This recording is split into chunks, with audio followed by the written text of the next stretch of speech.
በዚህ ቀን አይሁድ ተናገሩ። ሕዝብ ሁሉ ከሚጠፋ አንድ ሰው ቢሞት ይሻለዋል፣ እሱን መስቀል አሳልፈን መስጠት አለብን ብለው ወሰኑ። በዚህ ምክንያት ዕለተ ረቡዕ ዕለተ ድኅነት ትባላለች። ከ12ቱ አንዱ ወደ ሆነው ወደ ይሁዳ ሰይጣን ገባ ይላል። ይሁዳ ሰይጣንን አስገባ። 3 ዓመት ከ3 ወር አብሮት ያለውን ጌታ አስወጥቶ ሰይጣንን አስገባ። ይትባረክ እግዚአብሔር ዘሰመየ ሕማማተ ወልዱ ክብረ ወስብሐተ። የልጁን ሕማምና መከራ ክብርና ገናንነት ኃይልና ከፍታ አድርጎ የሰጠን የአባቶቻችን አምላክ ልዑል እግዚአብሔር ስሙ ለዘላለም የተመሰገነ ይሁን። የተወደዳችሁና የተከበራችሁ በመላው ዓለም ሆናችሁ ይህንን ምስል የምትመለከቱ ክርስቲያኖች ሁሉ፣ ኦርቶዶክሳውያን፣ እንደዚሁም ለወንጌል በጎ ፈቃድ ያላችሁ ሁሉ እንኳን ለዕለተ ረቡዕ ሕማማት 3ኛ ቀን በሰላም አደረሳችሁ። እንግዲህ ሰሙነ ሕማማትን ከጀመርን ዛሬ 3ኛ ቀናችን ነው። በዚች ቀን ጌታችን መድኃኒታችን ኢየሱስ ክርስቶስ ለእኛ ያደረገውንና ለእኛ የሆነውን በጥቂቱ እንመለከታለን። ዕለቱ ዕለተ ረቡዕ ነው፣ የፍጥረት 4ኛ ቀን። በዚህ በፍጥረት 4ኛ ቀን ዋና ዋና ነገሮች ተከናውነዋል። አንዱ ጌታ አሳልፎ ሊሰጥ ተወሰነ። አይሁድ ወሰኑ፣ መሞት አለበት ብለው ወሰኑ። ሰኞ ያልተስማሙትን ማክሰኞ ያልጨረሱትን ዛሬ አይሁድ ጨረሱ። ይሁዳም እሺ ያለ አምላኩን አሳልፎ ሊሰጣቸው ተስማማ። የሉቃስ ወንጌል ምዕራፍ 22 ቁጥር 3 ላይ እንደዚህ የሚል ቃል እናገኛለን። ወቦአ ሰይጣን ውስተ ልበ ይሁዳ አስቆሮታዊ ዘማስትርቱ ወክሌቱ ሁልቅ። ከ12ቱ አንዱ ወደ ሆነው ወደ ይሁዳ ሰይጣን ገባ ይላል። ይሁዳ ሰይጣንን አስገባ። 3 ዓመት ከ3 ወር አብሮት ያለውን ጌታ አስወጥቶ ሰይጣንን አስገባ። ዕድሜ ልኩን በብዙ ይቅርታና በጌትነት በቸርነት በርኅራኄ ለይሁዳ እንደተደረገ ለማንም አልተደረገም። ነገር ግን ይሄ ሁሉ በሆነ ጊዜ የእግዚአብሔር ቸርነት በሱ ላይ ወርዶ ሳለ ቸርነቱን መጠቀም አቃተው። ይሁዳ አስቆሮታዊ ይሁዳ ተስማማ። አይሁድም ከወሰኑ በኋላ ይሁዳ ሲመጣላቸው የሚሰጡትን ገንዘብ ወሰኑ። በመጀመሪያ ምክረ አይሁድ ጸና። ከዛ ይሁዳ ደግሞ ተስማማ። ተስማምቶ ለነገ ሐሙስ መቶራት ላይ ይቀርባል። ስንት ይሁዳዎች አሉ በዘመናችን? ይህንን እንመለከታለን። ባጭሩ ዛሬ ምክረ አይሁድ የጸናበት ቀን ነው። በዚህ ቀን አይሁድ ተናገሩ። ሕዝብ ሁሉ ከሚጠፋ አንድ ሰው ቢሞት ይሻለዋል፣ እሱን መስቀል አሳልፈን መስጠት አለብን ብለው ወሰኑ። በዚህ ምክንያት ዕለተ ረቡዕ ዕለተ ድኅነት ትባላለች። ረቡዕና ዓርብ ከ7ቱ አጽዋማት መካከል አንዱ ነው። እንደምታውቁት ጾማችንን የረቡዕን ጾም የምንጾምበት ምክንያት ዛሬ ተጀመረ። በዚህ ቀን ኦሪት ተፈጸመች፣ ሐዲስ ተጀመረች፣ ድኅነት ተጠነሰሰች። ዓርብ ነው ዓለም ሁሉ ሄዳ ነው። ዓርብ ሊድን ውጥኑ ዛሬ ተሳካ። የአይሁድ ክፋት ተከናወነ። አይሁድ ወሰኑ።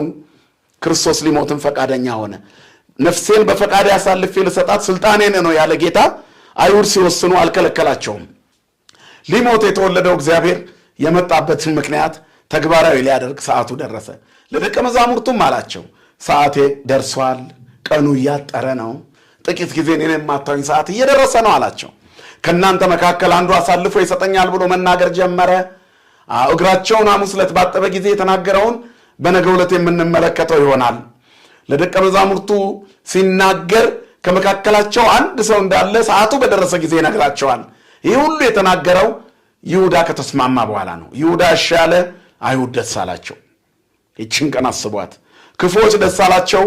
ከቤት የወጣው አባቱን አሳልፎ መምህሩን፣ ጌታውን፣ ደጉን አምላክ አሳልፎ ሊሰጥ ይሁዳ ተስማማ። አይሁድ ሕገ ኦሪትን በዚህ ቀን እንድታበቃ አደረጓት። መክረው ጨረሱ። ኦሪት ተፈጸመች፣ ሐዲስ ኪዳን ተጠነሰሰ። ምንም ያላደረገውን ጌታ ያልበደለውን አምላክ አሳልፈው ሊሰቅሉት፣ ሊገድሉት፣ በአደባባይ እየጎተቱ ሊደበድቡት አይሁድ ወሰኑ።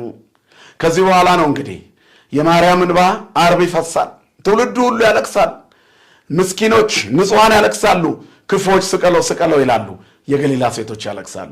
ይሄ ሁሉ ሊሆን ኢየሩሳሌም ልትታመስ፣ ምድሪቷ ሁሉ በአዲስ ዜና ልትሞላ፣ ፍጥረት ሁሉ ደግሞ ሊድን አይሁድ ዛሬ ወሰኑ። የአይሁድ የክፋት ውሳኔ ለዓለም ለበጎ ሆነ።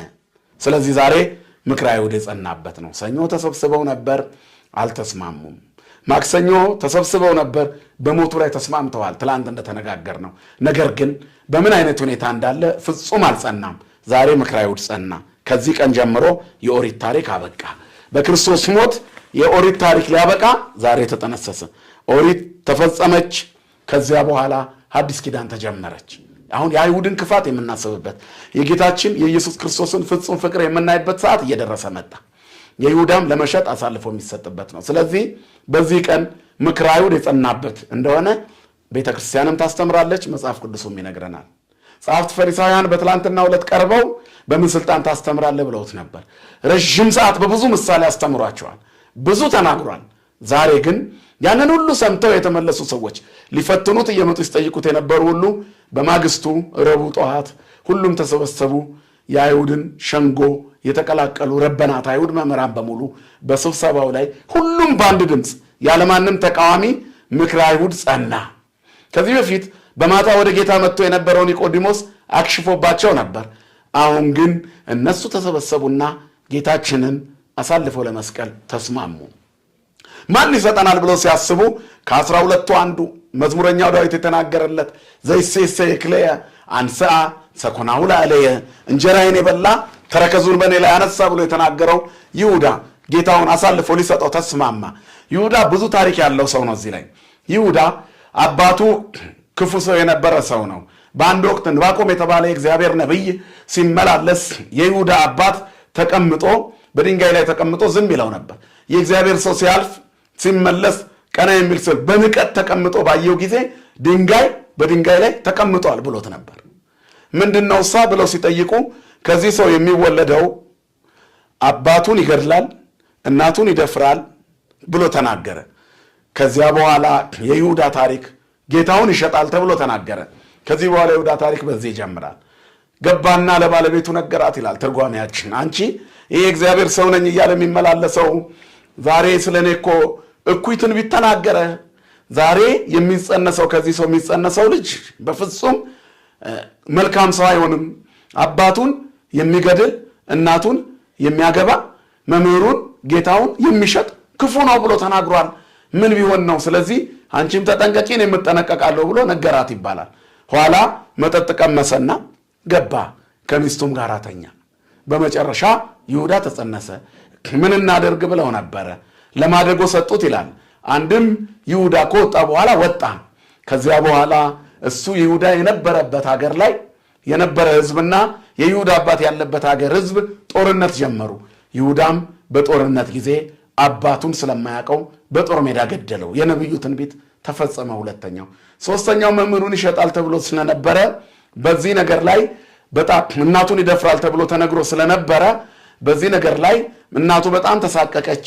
እናም ከብዙ ጊዜ በኋላ ስላላወቀችው ያንን ከተማ ሲያሸንፉና ሲገቡ የይሁዳን እናቱን አግብቶ መኖር ጀምሯል። ነገርን ነገር ያነሳዋል። ሲያነሳ አሳልፎ የሰጡት ልጃቸው ለማደጎ የሰጡት ልጃቸው እንደሆነ ስለተነገረ ስላወቀች ልጇ ጋር እንደተኛች አወቀች። ያ ነቢይ የተናገረው ነገር ተፈጸመ። አባትህን ገድለሃል አለችው። ምን እናድርግ ብሏል። ወስዳ በዚያን ጊዜ ክርስቶስ ኢየሱስ በምድር ላይ ያስተምር ነበርና ወስዳ ለክርስቶስ ኢየሱስ ይዛው ቀረበች። እሱም ይቅር ብሏቸው የይሁዳን እናት ከ36ቱ ቅዱሳት አንስት ይሁዳን ደግሞ ከ12 ሐዋርያት አደረገው። ቆየና የነቢዩ ትንቢት ሊፈጸም ይሁዳ የትንቢት መፈጸሚያ አምላኩን በ30 ብር የሚሸጥ ሆነ። ጌታችን ይሁዳ ታማኝና ንጹሕ እንዲሆን ብዙ አድርጎ ነበር። ከዚህም መካከል ይሁዳ የሚለው ስሙ ተአማኒ ማለት ነው። በተአማኒነቱ እንዲኖር ገንዘብ ያዥ አደረገው። ሌባን ጠብቅ ካሉት አይሰርቅም፣ ይሉኝታ ይዘዋልና። ይሁዳ ግን ይሉኝታ ቢስ ሆነ። በዚህም ምክንያት አምላኩን ሊሸጥ ከረጢት ሙሉ ገንዘብ ይዞ ሳለ የዮሐንስ ወንጌል ምዕራፍ 12 ሁላችሁም እንደምታውቁት ማርያም እንተ እፍረት መታ በሽቱ የጌታን እግር ባጠበችው ጊዜ ይሁዳ ከፋው ነው የሚለው መጽሐፉ። ምን አለ 300 ብር በተሸጠ ከዚያ በኋላ ለድሆች በተሰጠ ብሏል። ወንጌሉ ጽፎታል። ከላዩ ላይ 10% እያነሳ ይወስድ ነበር። ያም 30 ብር ነበር። የዚያች 30 ብር ልሸጥ ይሁዳ ተስማማ። መምህሩን በባህር ላይ የተራመደውን መምህሩን ህብስት አበርክቶ የሚመግበውን መምህሩን እውር ያበራውን ለምጻም ሲያነጻ ያየውን መምህሩን ከአፉ ተንኮል ክፋት ሲናገር ያልሰማውን መምህሩን ደግና ሩሩ የሆነውን መምህሩን ገመናውን የሸፈነለትን መምህሩን እርቃኑን የከደነለትን መምህሩን የሻገተ ታሪኩን ያቀናለትን መምህሩን ይሁዳ ሸጠው። ይሁዳ ተስማማ። እኔ አሳልፌ እሰጣችኋለሁ አለ። የይሁዳ ኃይል ይሄን አላደረገም፣ ግን የይሁዳ ክፋት ተገለጠ እንጂ። ምክንያቱም እርሱ ራሱ በፈቃዱ ሰጥቷል፣ ይሁዳ ግን አሳልፎ ሰጠው። ጌታ ምናለ ባይወለድ ይሻለው ነበር፣ ባልተፈጠረም ይሻለው ነበር ይሄ ሰው ብሏል። ምክንያቱም የይሁዳ መጨረሻ የሚያሳዝን ነውና። ብዙዎቻችን እግዚአብሔር ባልተፈጠረ ይሻለዋል ብሎ እንደተናገረለት ይሁዳ የሚሆን ሕይወት ውስጥ የወደቅን በርካቶች ነን። ይህ ብቻ አይደለም የይሁዳ ታሪክ። ይሁዳ በዘመናችን በቤተ ክርስቲያን ውስጥ በብዛት ይገኛል። ወንድሞቹን አሳልፎ የሚሰጥ በክርስትና ውስጥ ሆኖ የባልንጀራውን ምስጢር መደበቅ ያቃተው፣ በባልንጀራው ላይ ከንቱ ነገር ያላደረገ በተቀደሰው ተራራ ላይ ይቆማል ማለት ወንድሙን ያልሸጠ ያለወጠ እኮ ማለት ነው። እና ባልንጀርነት በመጽሐፍ ቅዱስ ትልቅ ቦታ ነው። ባልንጀርነት ኃላፊነት ነው። ለወንድም አልፎ መሰጠት ነው። ክርስቶስ ወዳጆቼ ላላቸው ደቀ መዛሙርቱ ሁሉን ነግሯቸዋል። ለምንወዳቸው ባልንጀሮቻችን የልባችንን ሁሉ ስንነግራቸው እነሱ ግን አደባባይ ላይ አውጥተው መሰደቢያ ያደረጉን ስንቶች ናቸው? ይሁዳ እንደዚህ ነው። ያ ብቻም አይደለም። ዛሬ ይሁዳ በቤተ ክርስቲያን ውስጥ አሁንም አለ። ሳጥን ሰብሮ የሚሰርቅ የሚዘርፍ፣ ስልጣኑን ተቀምጦ ሰው ሲሸጥ የሚውል በየቤተ ክርስቲያኑ ከአንደኛው ቢሮ ወደ ሌላኛው ቢሮ ሰው ሲሸጥ የሚዋልባት ከሆነች ቤተክርስቲያን ቆይታለች። ድሃ የሚንገላታባት የአዲስ ኪዳኗ ቤተክርስቲያን ይሁዳ ሰራተኞች ስለበዛ አይመስላችሁም? ወንጌል የሚቸረችሩ ሰባኪያን ይሁዳዎች የሉም? ቤተ መቅደስ ውስጥ ለደሞዝ ብለው የሚቀድሱ ሕገ ቤተክርስቲያንን ሳይጠብቁ ከነነውራቸው መቅደስ የሚገቡ ይሁዳዎች ብዙ ናቸው። የዘመኑ ይሁዳዎች እኛ ነን። ባልንጀራችንን የከዳን፣ መቅደሱን ያረከስን፣ ከታቦቱ ከመንበሩ ስር የውሸት ስብሐተ እግዚአብሔር የምናሰማ፣ በቅኔ ማህሌት ውስጥ ለእግዚአብሔር ባልተመቸ ስፍራ ላይ ተንኮል ባረገዘ ልብ ስብሐተ እግዚአብሔርን የምናዘንበው፣ ከጉሮሯችን ብቻ የሚነገር ወደ ልባችን ውስጥ የሌለ በአፎሙ ይድህሩ ወበልቦሙ ይረግሙ ይላል። በአፋቸው ይመርቃሉ በልባቸው ይራገማሉ የተባለ እኛ ነን። ይሁዳዎች ለወደቀው ድሃ የማንራራ ይሁዳዎች እኛ ነን። ምስኪኑን ሰሞነኛ ቄስ የምናንገላታ እኛ አይደለን ስልጣን ተመክተን? መቅደሱ ውስጥ ግፍ የምንሰራው እኛ አይደለን ተመክተን? ለቤተ መቅደስ የሚገባውን መባ ወደ ኪሳችን የምንከት ይሁዳዎች እኛ አይደለን? የማርያም ብልቃት ተሰብሮ የክርስቶስ እግር ላይ ስለፈሰሰ ይሁዳ ከፋው። ዛሬ በአብያተ ክርስቲያናት ደረጃ ቤተ ክርስቲያን በገንዘባቸው የሚሰሩ ሰዎች ከሚያስደስቱት ይልቅ ገንዘብ አምጥተው የሚሰጡት የሚያስደስታቸው ገንዘብ ሰብሳቢዎች፣ ቀረጥ ቀራጮች፣ ከላዩ ላይ እየቀነጠቡ የሚበሉ ይሁዳዎች ብዙ ናቸው። ቤተ ክርስቲያን የታወቀችው በምንድን ነው? በይሁዳዎች አይደል? በይሁዳ በዚች ቀን ታመሰች። የክርስቶስ ኅብረት የሐዋርያት ሐዘን ተሞሉ። ወንድማቸው መምህራቸውን ሸጠባቸው። ወንድማቸው አምላካቸውን ሸጠባቸው። ወንድማቸው ሩሩውን ጌታ ሸጠ። ይሁዳ እኮ በጣም ልብ ይሰብራል። የነ ጴጥሮስ ልብ በይሁዳ ምን ያህል አዝኖ ይሆን? የነ ዮሐንስ ልብ በይሁዳ ምን ያህል አዝኖ ይሆን? የሌሎቹስ ልብ በይሁዳ ምን ያህል አዝኖ ይሆን? ዛሬም እኛ እንደዚሁ ነን። ድሃ ስንበድል፣ ፍርድ ስናጓድል፣ ከመቅደሱ ስር ከደጀ ሰላሙ ታዛ ከመንበሩ ስር ከአትሮኖሱ ግርጌ ግፍ ስንሰራ፣ ቆመን የውሸት ስንሰብክ፣ የምንናገረው ወንጌል የማንኖርበት ሲሆን ይሁዳዎች ነን። አምላኩን ስሞ ሊሸጥ እኮ የተዘጋ ይሁዳ እኮ ዛሬ ብቻ አይደለም ነገም እናየዋለን። ቸራለህን ብሎ እየሳመ ይሸጠዋል። በአፎሙ ይድህሩ በልቦሙ ይረግሙ፣ በአፋቸው ይባርካሉ በልባቸው እርግማን የተሞሉ ከሚባሉት መካከል ይሁዳ አንዱ ነው። ይሁዳ በጣም አሳዛኝ ነው። ዛሬም በቅጥር በጉቦ ቅጥር፣ በጉቦ ዝውውር፣ በጉቦ ዝርፊያ ቤተክርስቲያን ውስጥ አልበዛም? መከራ አልበዛባትም ቤተክርስቲያኗ? የድሃ እንባ አልበዛብ? ልጆቹን ማሳደጊያ ጋተው የድሃው ቄስ እንባ መቅደሱን አልሞላውም? እንደዚህ ነው መቅደሴን ያረክሳሉ ካላቸው ሰዎች መሃል እኛ ነን። የእኛ ኪስ ሞልቷል፣ የምዕመኑ ልብ አልሞላም የሚባለው ለዚህ እኮ ነው። በአገልግሎታችን ውስጥ ይህንን መቅረፍ ያቃተን ሰባኪዎች ስንቶቻችን ነን? ሐቅ መናገር ያቃተን፣ ለእውነት መታዘዝ ያቃተን ይሁዳዎች እኛ ነን። ይሁዳ ክፉ ነው እንላለን። እኛ ነን ክፉዎች ይሁዳዎች። የዚህ ዘመን ከይሁዳ ውድቀት መማር ያቃተን፣ ታንቆ ተንጠልጥሎ 40 ቀን የተሰቃየው ይሁዳ፣ ነፍሱ ከስጋው አልለይ ያለችው ይሁዳ፣ የጸጸቱ ሰዓት ውጤት እንኳን ራስን ማጥፋት የሆነበት ይሁዳ እኛ ነን። እኛ ነን በሙዳይ ምጽዋት ገንዘብ ራሳችንን እያጠፋን ያለ ነው። እኛ ነን ባለጸጎች እግር ስር ተቀምጠን ቤተክርስቲያንን እየሸጥናት ያለ ነው። እኛ ነን ብዙ ገንዘብ ከተሰጠን ለሰይጣን ልንሰብክ የተዘጋጀ ነው። እኛ ነን የመቅደሱን ሕግ ሳናከብር ለቅዳሴ ብድግ ብለን የምንቆመው፣ አሃዱ የምንለው፣ ተንሱ ጸልዩ የምንለው እኛ ነን። ይሁዳዎች እኛ ነን። ይሁዳ ተስማማ። በገንዘብ ሊሸጥ ተስማማ። ዛሬ የቤተ ክርስቲያንን መሬት በገንዘብ ሊሸጡ የተስማሙ ብዙ አይደሉም እንዴ? ቤተ ክርስቲያን መሬቷ እስከዚህ ነበር፣ እንዲህ አይነት አለቃ መጥቶ ሸጣት፣ እንደዚህ አይነት የቤተ ክርስቲያን ሰራተኛ መጥቶ ሸጣት፣ እነከሌ መጥቶ ተስማምቶ፣ እንደዚህ አይደል የሚባለው? የሚወራው ያደ ሚዲያውን የሞላው የቤተ ክርስቲያን ገንዘብ ተዘረፈ፣ ታቦት ተሰረቀ፣ ጽላት ተሰረቀ፣ ሙዳየ ምጽዋት ተሰረቀ። የይሁዳ ስራ ነው ይሄ። ይሁዳ ይሄ ነው በቃ። የእግዚአብሔርን ሕግ ረግጦ በዓለም ሕግ የቆመ ይሁዳ ነው። ስለዚህ ዛሬ ይሁዳን በዚህ ሁኔታ የምናይበት ሰዓት ነው ምዕመናን። እና ይሁዳ ራሱን ሊያጠፋ ተስማማ። መምህሩን በመሸጥ ራስን ማጥፋት። ኃጢአት የሚሰራ ሰው ራሱን ያጠፋል። በዚህ ተስማማ። ስለዚህ ኦሪት ተፈጸመች፣ ሐዲስ ኪዳን ተጀመረች። ከ12 ይሁዳ ወደቀ። 11ዱ ፊታቸው ጠቁሮ ከመስቀሉ ግርጌ ይቆማሉ።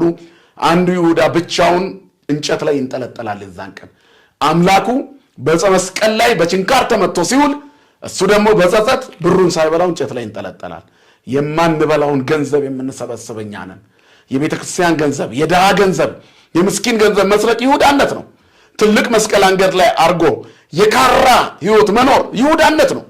የማይኖሩትን ነጠላ የለበሱ የሰራተኞቻቸው እንባ፣ የቅጥረኞቻቸው እንባ፣ የምስኪን አገልጋዮቻቸው እንባ መቅደሱን ሞልቶት፣ እነሱ ግን ነጭ ለብሰው ገንዘብ ሰጡ ይህን ሰሩ ተብለው እልል የሚባልላቸው ባለጸጎች ስንት ናቸው? ይሁዳዎች። ይሁዳነት ይሄ ነው። መባህን ከማቅረብ በፊት የጣላ ወንድምን ታረቅ ነው የሚለው መጽሐፍ። ይሄ ነው ይሁዳ። አያችሁ፣ ይሁዳ ይሄ ነው። እኛ ማርያምን እንሁን፣ ብልቃጡን እንስፈረው፣ የፍቅር ልባችን ይከፈት፣ እግዚአብሔር ወደ ልባችን ይግባ፣ ሕይወታችን በልምላሜ ይሞላ፣ ታሪካችን ይቀየር፣ አይኖቻችን ይገለጡ፣ የምናገለግለው በቅንነት ይሁን፣ የምንቆርበው አምነን ይሁን፣ ለእግዚአብሔር መንግሥት የተዘጋጀ እርምጃ ይኑረን። በቃ የዛሬው ትምህርት ነው ምዕመናን። ይሄ ነው። ይሁዳ ዕድለ ቢስ ነው።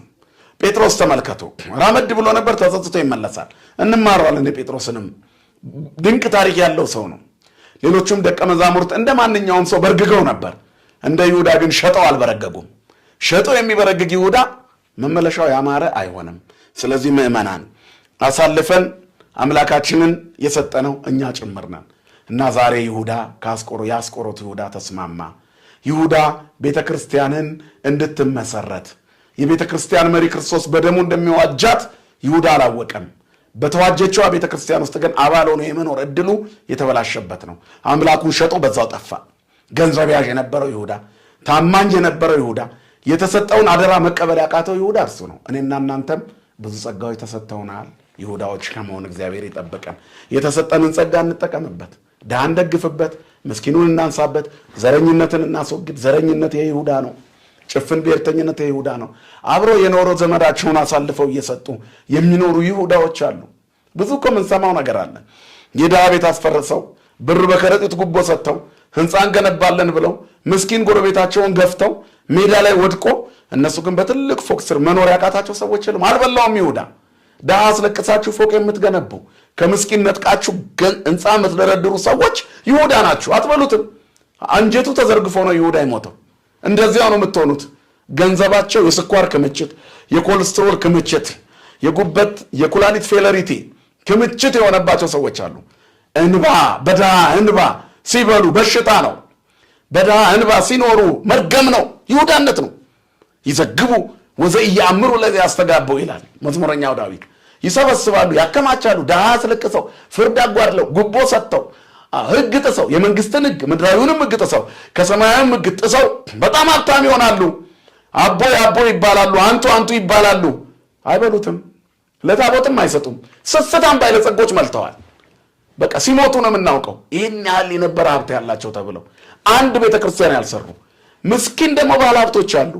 ገንዘባቸው በንጽህና ስለመጣ መቅደስ የሚሰሩ የሚያስውቡ፣ ስብከተ ወንጌል የሚያስፋፉ፣ ወንጌል እንዲዳረስ እጃቸውን የሚዘረጉ ከበጎ በጎ ቤተክርስቲያንን ከሚያገለግሉ ማህበራት ጋር እንደ ልጅ ተሯርጦ የሚያገለግሉ እኮ አሉ። እንደ ጴጥሮስ እንደ ዮሐንስ ያሉ ትልልቆች ሆነው ትንሽ ራሳቸውን አድርገው በወንድሞች መካከል የሚሮጡ የመኖራቸውን ያክል ከዛ መካከል ደግሞ በሀብት ክምችት፣ በገንዘብ መለቃቀም፣ በጊዜያዊ ምድራዊ ምቾትና ተድላ ድሃ አስለቅሰው ፍርድ አጓድለው ምስኪኑን በድለው በዚህ ጎዳና ሄደው ፍትህ አዛብተው ባለጸጋ ሆነው ሳይበሉ የሚሞቱ ብዙ ናቸው።